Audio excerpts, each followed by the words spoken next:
Good morning प्यारे विद्यार्थियों। आज हम बी पार्ट फर्स्ट और थर्ड के अंतर्गत सामान्य हिंदी में संधि पढ़ रहे थे, उसी को अपन आगे बढ़ा। जहाँ अपन व्यंजन संधि पढ़ रहे थे, हमने कुछ उसके घोष वाले पद किए थे और फिर जो है कुछ उदाहरण और उसके शेष रह गए थे। घोष के साथ में हमने उसका संबंध जोड़ा। आगे कुछ हम बात करेंगे वह अघोष के साथ में करेंगे। देखिए, प के साथ में घोष व्यंजन जुड़ता है तो ये प जो है वह क्या हो जाता है, ब बन जाता है। किस में बदलेगा? प ब में बदल जाता है। जैसे अब और आगे जो है घोष ध्वनि द आ गया, तो यहाँ पर तीसरा चौथा पांचवा जो है वह घोष ध्वनियां हैं। तो ये द का यहाँ से जोड़ होगा, तो ये द जुड़ेगा, तब ये प जो है इस द के प्रभाव से ब बन जाता है और अब्द बन जाता है। अब्द माने पानी होता है।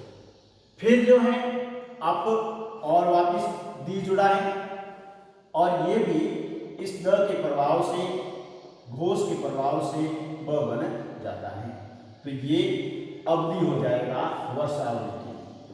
फिर देखिए, प के साथ में हम न और म को जोड़ेंगे, तब प जो है किसमें बदलेगा? म में बदल जाएगा। किसमें बदलेगा? प म में। जैसे अब मय, तो ये हो जाएगा अमय। क्या होगा? अमय हो जाएगा, अमृत के लिए। फिर अब और हमने मात्रा को जोड़ा, तो ये क्या हो गया? अमात्रा हो गया। तो यहाँ जो प है वह म के प्रभाव से या फिर न के प्रभाव से क्या हो जाता है? म बन जाता है। फिर हम यहाँ आते हैं, तब किसमें हम जुड़ाव करेंगे? द का अघोष ध्वनियों के साथ। किसके साथ में? अघोष ध्वनि के साथ में।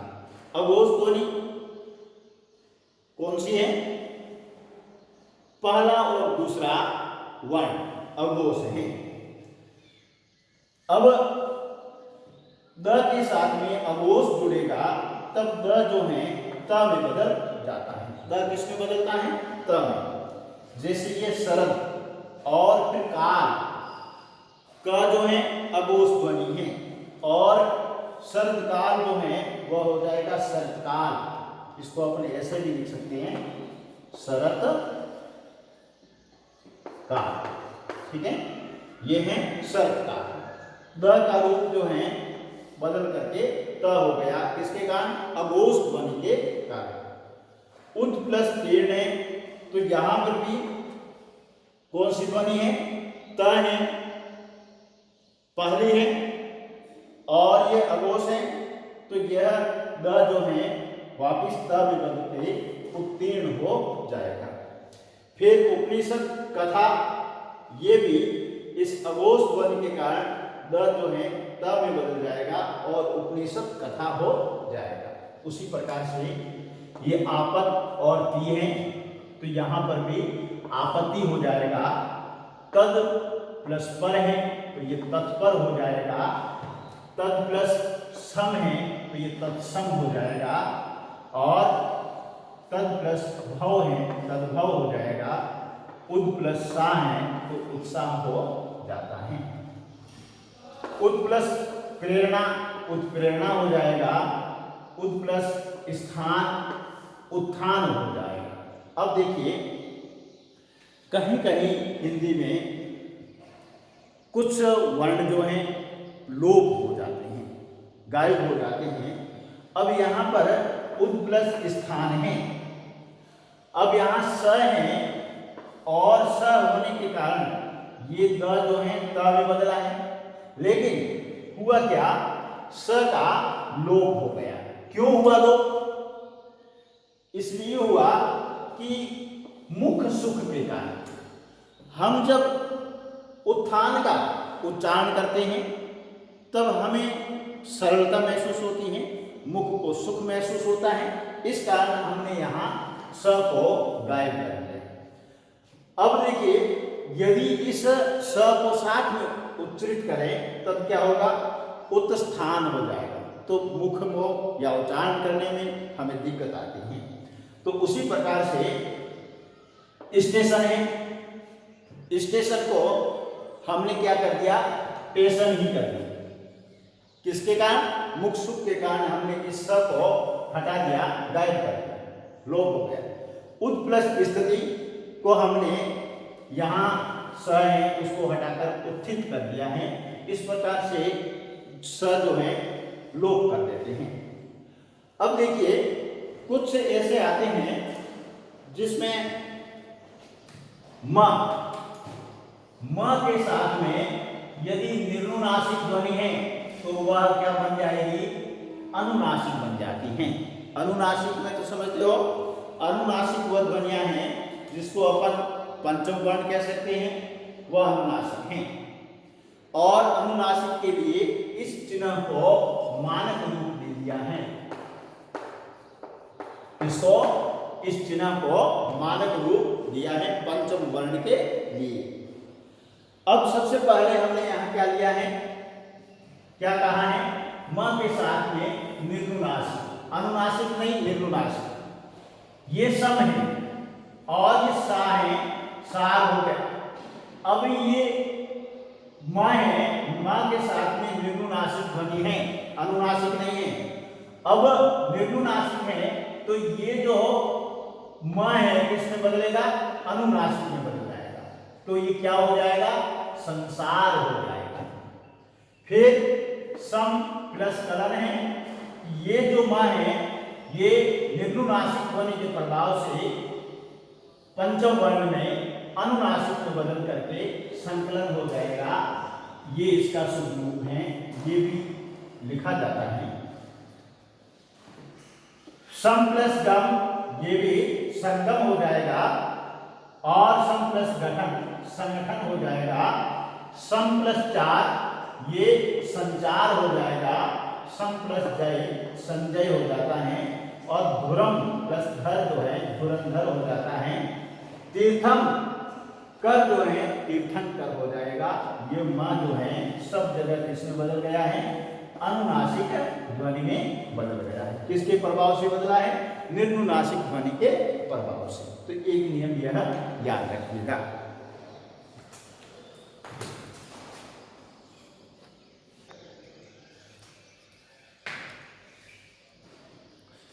अब देखिए, म के साथ में न और म का जब जुड़ाव होगा तब ये म जो है किस में बदल जाएगा, न में बदल जाएगा। ठीक है, देखते हैं अपन। ये है सम और यहाँ है निवेश, तब ये इस न के प्रभाव से ये म जो है क्या हो जाएगा, न हो जाएगा और ये सन्निवेश हो जाता है। सम प्लस न्यासी, इस न के प्रभाव से यह भी न हो जाएगा और ये हो जाएगा सन्यासी। क्या होगा, सन्यासी। ये जो सन्यासी हैं इसको अशुद्ध माना गया है, शुद्ध इसको ऐसा माना जाता है। फिर है सम प्लस मान, ये है सम्मान हो जाएगा। और सम प्लस मेलन, सम्मेलन हो जाएगा। सम प्लस निकट, सन्निकट हो जाता है। फिर देखिए, ये कुछ त और द की संधियां हैं। त और द की संधि कैसे होगी, त और द के साथ में यदि च मिलेगा तो वह च हलंत बन जाता है। त और द के साथ में ज मिलेगा तो ये त और द ज बन जाता है, यहाँ च बन जाता है। त और द के साथ में ड जुड़ेगा तो ये ल बन जाता है। त और द के साथ में ल जुड़ेगा तो ये ल बन जाता है। अब देखते हैं कि ये किस प्रकार से जुड़ते हैं और किस प्रकार से शब्द बदलते हैं। त और द के साथ में किसका जुड़ाव है, च का जुड़ाव है। तो वह त को क्या कर देगा, द को क्या करेगा, अपने में बदलेगा, च में बदलेगा। जैसे सत और चरित्र हैं, यहां त है यहां च है, अब त को किसमें बदलेगा, ये च में बदल जाएगा और ये होगा सच्चरित्र हो जाएगा। उत और उद, त और द दोनों ही, इसके साथ में चारण जुड़ा तो ये क्या हो गया, उच्चारण हो जाता है। च ने इस त को, इस द को च बना दिया है। फिर है विद्युत चंचला, क्या है, विद्युत चंचला, ये त जो है इस च के प्रभाव से क्या बन गया है, च बन गया है, तो ये हो गया विद्युत चंचला। शरद चंद्र, ये है शरद और ये है चंद्र। अब देखिए ये च जो है इस त को च बना देता है, बदल देता है और ये शरद चंद्र हो गया। फिर त और द के साथ में स जुड़ेगा तो भी ये क्या बनेगा, च बन जाता है। जैसे उद प्लस छिन, तो ये उच्छिन हो जाता है, उद प्लस छेद, उच्छेद हो जाता है। अब कुछ शब्द ऐसे हैं जो त वाले हैं और कुछ शब्द ऐसे हैं जो द वाले हैं। जैसे सत, ये त वाला शब्द है, हमेशा ही जैसे सत जो लिखते हैं ना वो गलत है, जैसे अपन इसको सद गति कर देते हैं तो ये गलत है। तो ये है तो मूल शब्द क्या है, सत्य है, तो ये सत गति होता है। त का द हो जाता है जब इसको संधि करते हैं तब। तो ये सत माने अच्छा, यावत माने जब तक, बृहत माने बड़ा, विद्युत और तड़ी, ये सभी क्या हैं, तस वाले शब्द हैं। फिर हैं द्र वाले शब्द, जैसे आपद, विपद, उपनिषद, सद और तद, उद, ये शब्द। आपद कहते हैं संकट को या आपदा को, विपद या संकट या विपदा को, उपनिषद कहते हैं गोष्ठी को। किसको कहते हैं, संगोष्ठी जो होती है उसको उपनिषद कहा जाता है।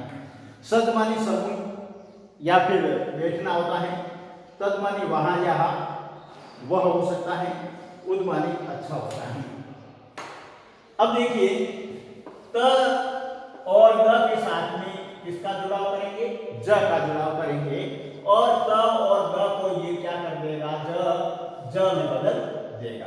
जैसे विद्युत ज्योति, तो ये विद्युत ज्योति हो जाएगा, विद्युत ज्योति हो जाएगा।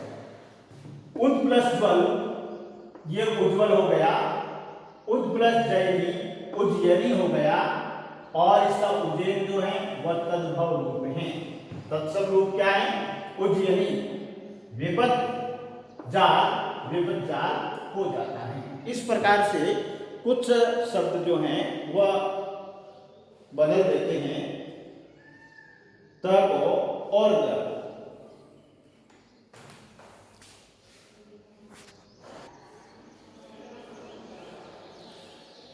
त द के साथ में ड जुड़ता है तो ये त है, द है, ड हो जाता है।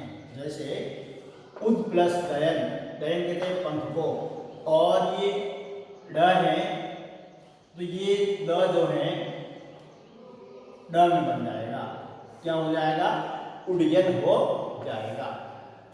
फिर देखिए त द के साथ में ल का जुड़ाव होता है, तब इस ल के प्रभाव से ये द और त भी ल हो जाते हैं। जैसे तड़ित लेख, तड़ित लेख हो जाता है। विपद, ये तड़ित लेखा कह सकते हैं, तड़ित लेखा, तड़ित लेख, विपद लीन, और ये इस ल के प्रभाव से ये भी द भी ल बन गया और ये विपद लीन हो गया है। उद प्लस लेख, ये उल्लेख हो जाता है। शरद प्लस लाश, सरलाश हो जाता है। और तद प्लस तल्लीन हो जाता है। उद प्लस लाश उल्लास हो जाता है। इसके प्रभाव से त और द जो है ल के साथ में जुड़ाव करेंगे तो इस ल के प्रभाव से ये त और द जो है ल बन जाता है। फिर देखते हैं त और द के साथ में म और न जुड़ता है। कौन सा? या म या न जुड़ता है, तब ये त और द जो है न में बदल जाता है। कैसे जुड़ता है? जैसे उद प्लस नदी, यहाँ न है और यहाँ द है, तो ये जो द है न में बदल जाएगा और ये होगा उन्नति। फिर उद प्लस माद है, यहाँ म है यहाँ द है, तो ये न में बदल गया और हो गया उन्माद। अब देखिए त और द का ह के साथ जुड़ाव होता है तो किस प्रकार से बदल जाता है? तो द या त जो है दोनों ही क्या हो जाते हैं? द हो जाता है और ये ह जो है ध बन जाता है। क्या हो जाता है? ध। जैसे उद प्लस भार, अब ये द है, द ही रहेगा और ये जो ह है ये ध बन जाएगा और ये उद्धार हो जाएगा। ये ऐसे भी होता है उद्धार। पद प्लस हति, हति माने मानना, और ये ह है और द है तो ये ध बन जाता है और पद्धति हो जाता है। उद प्लस ऋत, उद्धृत हो जाता है। अब देखिए कि त और त का जुड़ाव स से होता है, तब क्या करता है? ये स जो है द को त को च बना देता है और स्वयं जो है वह स ये बन जाता है, तो चस बन जाता है। देखते हैं, ये उद प्लस श्वास, ये स कैसे में बदलेगा? इसमें हो गया और फिर ये द जो है च में बदल जाएगा, तो ये क्या हो गया? उश्वास हो जाता है। यहां पर भी वही है, यहां त का च हो जाएगा और इस स का स हो जाएगा, तो सत्शासन हो जाएगा। जगत शांति भी वैसे ही जगत शांति हो जाएगा और सत्शास्त्र भी सत्शास्त्र हो जाएगा। शरद शशि भी शरद शशि हो जाएगा। श्रीमत शरद चंद्र, 3 संज्ञा एक साथ में हो गई। क्या हो गई? 3 संज्ञा। अब श्रीमत में यह नियम लगेगा, त का च होगा, स का स हो गया। ठीक है, श्रीमत। अब आगे जो है द और च का जुड़ाव होगा, तब ये जो च के प्रभाव से द जो च बन गया तो श्रीमच्छर चंद हो गया। तो इस प्रकार से ये कुछ संधियां इस प्रकार से हैं।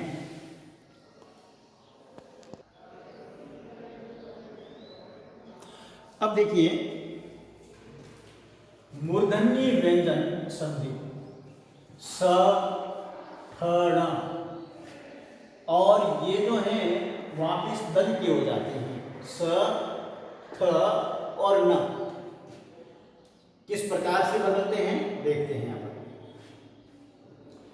ई और स का जब योग होगा, मिलन होगा, तो ये जो स है वह इसमें बदल जाएगा। किस में बदलेगा? स षटकोण में बदलेगा। जैसे ये भी, अब इसके साथ में सम का मिलन किया, बी और सम, तब ये जो स है ये स इसमें बदल गया और ये हो गया विषम। उसी प्रकार से परिषद, परिषद हो गया, ये स बदल करके स षटकोण हो गया। उपनिषद सद प्लस, अब देखो यहाँ ई और यहाँ स और ये हो गया उपनिषद, इसको भी बदल दिया इस स में। अभी प्लस एक हो गया अभिषेक, यानी शेक होता है स्नान करना, अभिषेक हो गया। अब नी संग, अब ई है और यहाँ स है तो ये निसंग हो गया, स षटकोण में इसको बदल दिया। सु प्लस समा, समा होता है वातावरण, सुमन अच्छा, और ये उ है यहाँ स है तो ये क्या हो गया किस में बदल गया? सुषमा में हो गया। तो ये हो गया सुषमा यानी सौंदर्य। सु प्लस स्मिता, ये सुस्मिता हो जाता है। इस प्रकार से यह स में बदल देते हैं। फिर कुछ शब्द ऐसे हैं ई और इस्त, ये षष्ठ हो जाता है। क्या हो जाता है? स में बदल देगा, क्योंकि ई है स बन जाएगा, थ है ठ बन जाएगा। हमने यहां पढ़ा है ये रहा। अब प्रति ई है और स्थान, तो ये प्रतिष्ठान हो जाता है। क्या हो जाता है? प्रतिष्ठान हो जाता है। अधिष्ठाता, और ये क्या हो जाता है? अधिष्ठाता हो जाता है, डीन बन जाता है। अनु प्लस स्थान, अनुष्ठान हो जाता है। और युधि प्लस स्थिर, युधिष्ठिर हो जाता है। ये कुछ शब्द जहां ई और इस्त से मिलकर के षष्ठ बन जाता है। फिर है ई, री, र और स के बाद भी यदि न आता है तो वह न जो है ण बन जाता है। क्या बन जाता है? ण। अब देखिए परि और ये न, ई के बाद में न है तो परिणाम हो गया।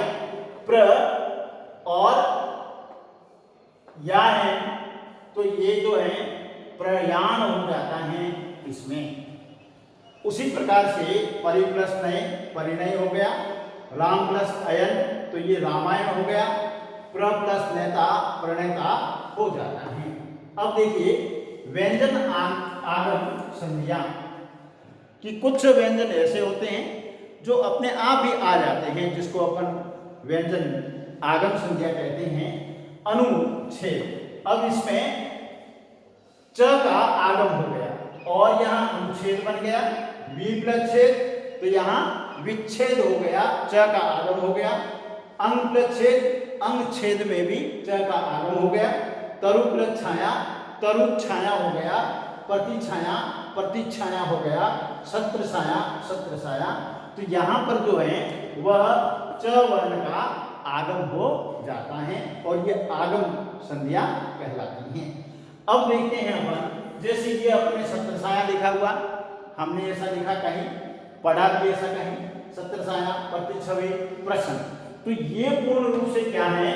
अशुद्ध चीजें हैं। ये क्या है? अशुद्ध शब्द हैं। इनको लिखते हैं अपन तो तरु छाया को ऐसे लिखा जाएगा, ये शुद्ध है। प्रतिछाया को भी ऐसे ही लिखेंगे, छत्र छाया को ऐसे लिखेंगे, प्रतिछवि को भी वैसे ही लिखेंगे। तब हमारा वह शब्द शुद्ध माना जाएगा, अन्यथा वह शब्द हमारा क्या हो जाएगा? गलत हो जाएगा।